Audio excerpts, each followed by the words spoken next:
Hi there, my name is Joseph Hewitt, and I'd like to show you my game Dungeon Monkey Eternal. This is the third game in the Dungeon Monkey series, and the first one that wasn't built as a time competition with myself, so quite possibly the best.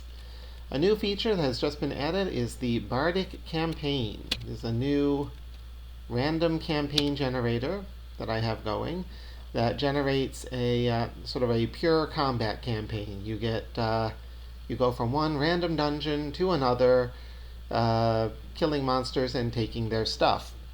As we come in right now, things are not going so well for my party. We start with Agram, the reptile warrior, who, as we can see here, has been diseased by fighting with mummies and is not in a great condition. Claudia, who also was fighting with mummies and also got disease, is in an even worse condition, having died in the battle. Jiro, our ninja, has toughness drain, fighting with other types of undead. I don't remember what did that to him. And Annabelle, our knight, has lost some strength, also fighting with undead. So we've come back here to the Temple of Healing, and we're going to talk to the priest, get some resurrections on the go, restorations, basically everybody, and removing the curse from Agram. And that took care of most of our money, but at least now everybody is back together. Should give the monk all of the equipment back, and we'll be ready to go on our way back down into the tombs. This is we are currently in the final dungeon, and once we get down to the bottom of this, there will be a gigantic boss monster for us to fight, and then we will win the game. Hooray!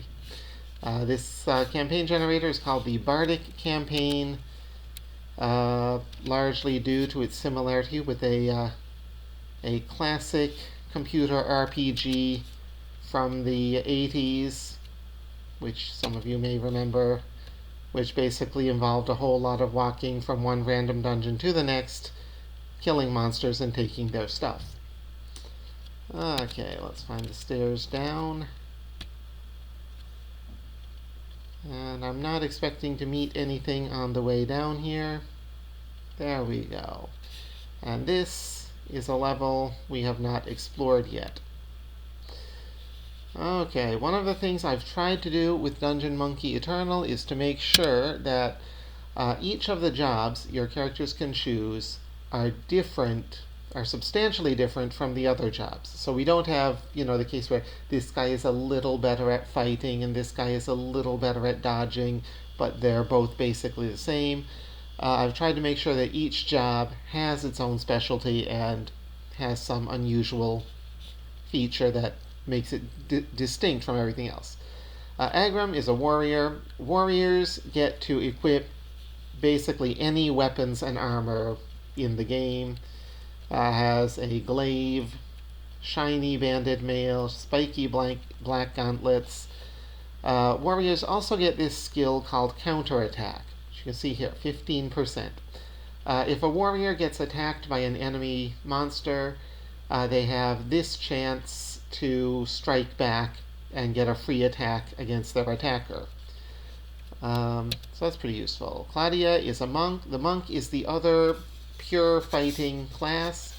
Unlike warriors, monks don't get to use a lot of fancy armor and equipment. Instead, they get a natural defense score, which goes up per level, and they also get kung fu skill, which allows them to do unarmed fighting with just their hands and feet. Kung fu starts out fairly weak, but soon becomes really powerful. And so I'd say the difference between these two, Agram is kind of the brick, can take a lot of damage, whereas the monk is the one who can dish out a lot of damage while being kind of fragile at the same time. So there's those two. We've got Jiro, who's a ninja. A ninja is basically a thief-type character. They get disarm traps skill, and they also get stealth. Ninjas also get a special skill called critical hit. What this one does, it gives you a chance to instantly slay a living enemy. This works on anything that's alive, including the bosses, so it's a very handy skill to have. Unfortunately, this final dungeon is a crypt, and we are fighting mostly undead, and poor Jiro has been reduced to that guy who sits in the back and tries not to get killed. Finally, there's Annabelle, who's a orc knight. Knights get fighting skills, and they also get some solar spells. Those are the healing type spells. Annabelle started the game as a priest. You can change classes in the game. For example, if your character doesn't qualify for a different class or for an advanced class, you can start as something else. Then when you've gained enough experience, you can switch over to the class you really want. Or with spellcasters, you can go through 2 or 3 different classes to get all of the spell colors you want. So because she started as a priest, you will notice that down here in her spell slots, she has a lot of extra colors. She has some water spells and some air spells that she would not have had if she had only been a knight. But her fighting abilities are probably lessened because of that. Anyway, and if you want to change class, you have to find a class trainer, which is just a friendly NPC who belongs to the class you want to switch into. This room, a bone, and nothing else. Over in this next room, we discovered this on our last expedition. A healing fountain, but nobody is injured, so we may come back to that if somebody gets hurt later on. And whoa, look at that. There's a young swamp dragon, and I just saw an adult swamp dragon in there. This is there it is, a swamp dragon. This is probably a very dangerous thing to be doing. So I'm going to change our spells. Annabelle is the only one in the party with spells right now. Let's get rid of the heroism and learn resist energy. All allies within 6 tiles get a 50% resistance to fire, cold, lightning, and acid damage. Because we don't want to fight a dragon without that. Okay, come down here. Oh, so there we are. Jiro is going to, he has a hat of tricks, which can allow you to summon creatures. You reach into the hat and you pull out a dire newt. Not the greatest creature, but not bad. Get resist energy on everybody. Claudia is going to come down here next to the door. Not going to run into the room. They have a lot of treasure. Look at that. 3 chests. Small, medium, and large. She's just going to wait there and hope that the dragons will come for us, but they're not going to come for us. They're just going to stick in there and breathe on us. So Agram is just going to... what the heck. I'm just going to charge... Okay, let's bring him down here and hide. Ninjas, thieves, and rangers have the stealth skill, which enables them to hide. When they're hidden, the enemies can't see or attack them, but they can still be affected by things like Dragon's Breath or area effect spells. Okay, Annabelle is going to come down again close to the wall and put a weapon blessing on Agram, who is going to... Whoops. Oh. He's going to rush into the room and go straight for that dragon. Okay. Try and take out the little one. Okay, another weapon blessing on Jiro. And Claudia come back. Okay, he's just going to fight this big dragon. And even... Oh, that was the... you just saw him use counterattack on the young swamp dragon.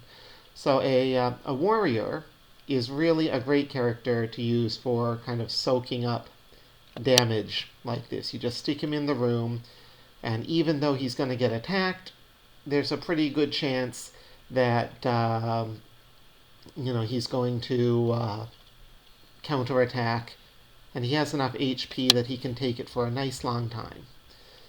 Okay, she's going to put another weapon blessing on Claudia, which will improve her Kung Fu abilities. And that's a lot of damage.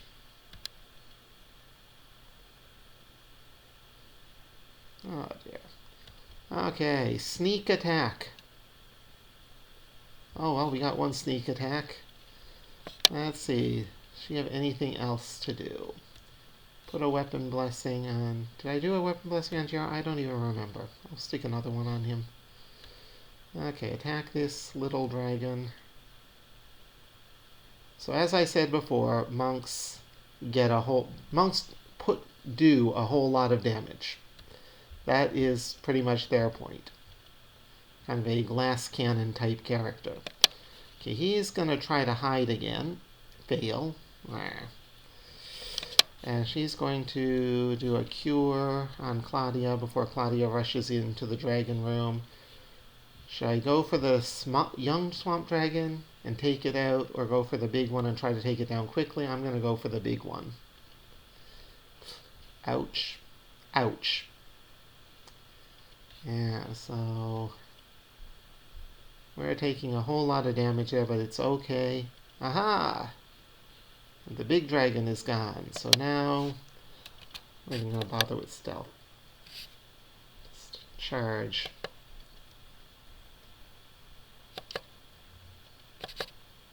And there, you earn 520 experience points and 688 gold pieces.